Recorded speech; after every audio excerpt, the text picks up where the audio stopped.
acompanhando o vídeo. Hoje traremos uma entrevista sobre o Estatuto da Criança e do Adolescente com o advogado Fernando, que é pós-graduado em Direito Penal, em Processo Penal, especialista em Tribunal do Júri com mais de 300 atuações, membro da Comissão Estadual do Tribunal do Júri da OAB, com destaque para atuações em casos de repercussão nacional. Ele possui escritórios em Divinópolis, Nova Serrana, Belo Horizonte e Uberlândia. Então, boa noite, Fernando. É um prazer estar com você hoje. Então, primeiramente, Fernando, o que você acredita que representa o Estatuto da Criança e do Adolescente? O Estatuto da Criança e do Adolescente ele surgiu em 3 de julho de 1990. Ele veio após 2 décadas de ditadura militar e de conquistas internacionais em favor das crianças e adolescentes. Ele foi realizado, foi confeccionado após a Constituição de 1988, que trouxe no seu artigo 227 a consagração de direitos fundamentais em favor da criança e adolescente.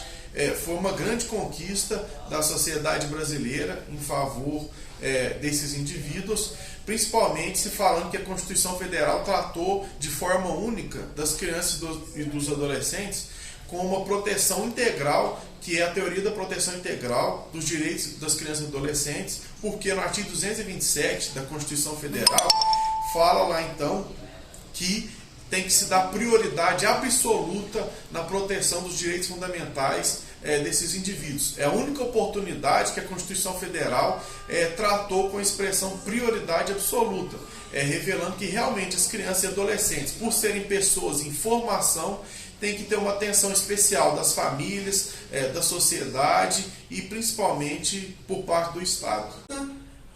Você pensa que o Estatuto da Criança e do Adolescente é uma coisa que realmente é útil ou é mais uma lei desnecessária, por assim dizer? Bom, desnecessária a gente não pode falar que o Estatuto é de forma alguma.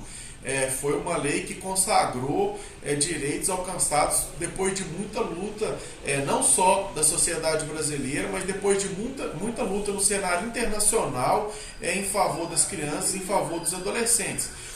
O que eu penso é que essa lei poderia ter uma aplicação mais abrangente, porque em que pese o Estatuto da Criança e Adolescente fazer previsão de proteção do direito à vida, do direito à saúde, do direito à educação, do direito à profissionalização, do direito ao lazer, entre tantos outros direitos em favor desses indivíduos, ainda assim a gente vê um Estado um pouco pacífico com relação à realização de políticas públicas para poder consagrar esses direitos, para poder tirar esses direitos do papel e trazer ele para o campo prático. Mas a gente não pode falar então que é desnecessário, é completamente necessário. O que a gente tem que exigir é uma realização maior desses direitos por parte principalmente do poder estatal. Durante o curso de Direito, um estudante ele tem alguma aula sobre o Estatuto da Criança e do Adolescente? O direito da criança e adolescente, via de regra, não era uma matéria que tinha obrigação de estar no currículo das faculdades, era uma matéria opcional e acabava que, infelizmente, algumas faculdades deixavam a escolha dos estudantes.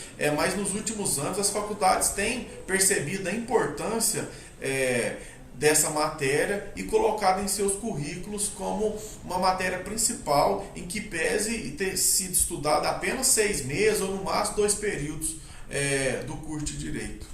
Então, Fernando, indo para a próxima pergunta, qual é a base do Estatuto da Criança e do Adolescente? O Estatuto da Criança e Adolescente ele vem numa cronologia de primeiramente resguardar a criança ou adolescente, trazer realmente essa proteção e essa garantia dos direitos fundamentais para a criança e para o adolescente.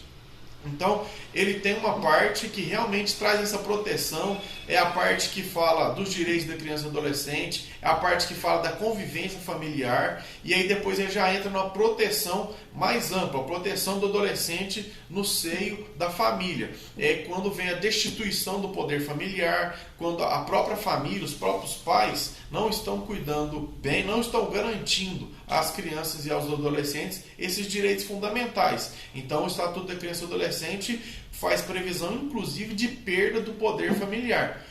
E também no Estatuto da Criança e do Adolescente, além de ter essa proteção, ele busca, também como forma de proteger, ele busca a previsão de atos infracionais que podem ser cometidos por adolescentes. A gente não pode falar que é uma parte de punição, porque a lei visa aplicar medidas socioeducativas justamente na intenção de educar aquela criança, aquele adolescente que teve um comportamento que não é correto na sociedade. Aproveitando que você entrou nesse assunto, eu gostaria de perguntar quais são os principais atos infracionais cometidos por um adolescente atualmente. E quando o menor é pego transgredindo a lei, o que acontece com ele? Como é o processo de acusação? Bom, infelizmente, a gente tem uma sociedade assolada pela droga. Então, sem qualquer tipo de dúvida, o ato infracional mais cometido pelo adolescente atualmente é o envolvimento com o comércio ilícito de drogas. Lembrando que o adolescente não comete crime, né? Ele também não é acusado, ele é representado e ele também não é preso, ele é apreendido. Mas, sem sombra de dúvida nenhuma, crime contra o patrimônio, ato infracional análogo ao crime contra o patrimônio, furto, roubo e crime de tráfico de droga, o ato infracional análogo ao crime de tráfico de drogas, sem sombra de dúvidas, são aqueles que são mais praticados pelos adolescentes atualmente. Com relação à punição, o adolescente tem direito a ter uma defesa, o adolescente tem direito de passar por um processo e aí é marcado uma primeira, assim que ele é apreendido, ele é levado para a delegacia de polícia, o delegado faz oitiva, o delegado pode representar pela manutenção da apreensão dele, o promotor de justiça vai ouvi-lo e juntamente com os responsáveis e decidir se tem necessidade ou não dele continuar apreendido. Se ele assim entender, ele vai fazer um pedido para o juiz da infância e juventude para esse menor continuar apreendido ou não.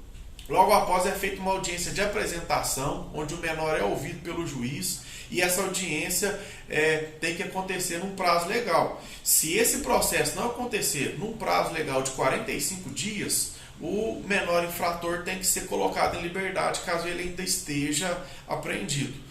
Depois dessa audiência de apresentação, existe uma audiência de instrução processual, onde se vai colher provas se aquele adolescente cometeu ou não o ato infracional. E no final, existe uma sentença proferida pelo juiz da infância e pode haver ou não recurso.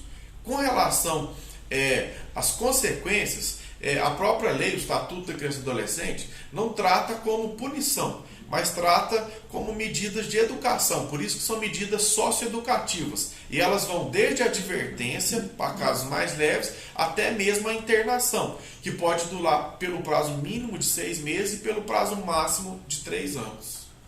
Uma pergunta: quais são os principais crimes cometidos contra a criança e o adolescente na atualidade?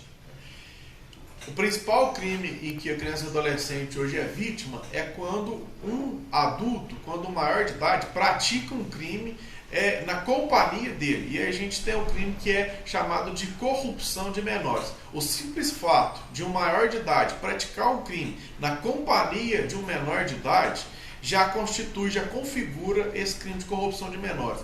Infelizmente, hoje a gente também tem um índice muito grande de adolescentes sendo vítimas de abusos sexuais. É por isso que a gente tem, inclusive aqui em Divinópolis, um promotor de justiça com destaque para atuação nacional e até internacional no combate a esses tipos de crime de abuso sexual contra criança e contra adolescente, que é o promotor de justiça, o Dr. Cazé. Passando agora para a última pergunta, eu queria te perguntar como eu, adolescente, jovem ou uma criança, deve agir caso algum direito meu ou da criança em questão seja violado. Primeiramente, a primeira atitude a se tomar é fazer contato com a polícia militar. Ligar 190 ou, se não for possível, procurar um posto policial mais próximo, caso esse crime ou essa violação de direito esteja ocorrendo naquele momento. Se não estiver ocorrendo naquele momento, pode procurar a Polícia Civil e principalmente procurar o Ministério Público, procurar um promotor de justiça, contar para ele os fatos, que certamente ele vai tomar as medidas necessárias para poder assegurar esses direitos das crianças, dos adolescentes que vierem a ser violados. Pois bem, Fernando, obrigado por ter me cedido essa entrevista e por ter me cedido seu tempo. E, por fim, eu espero que os meus espectadores tenham aprendido um pouco mais sobre o Estatuto da Criança e Adolescente, que é um estatuto tão importante para a gente.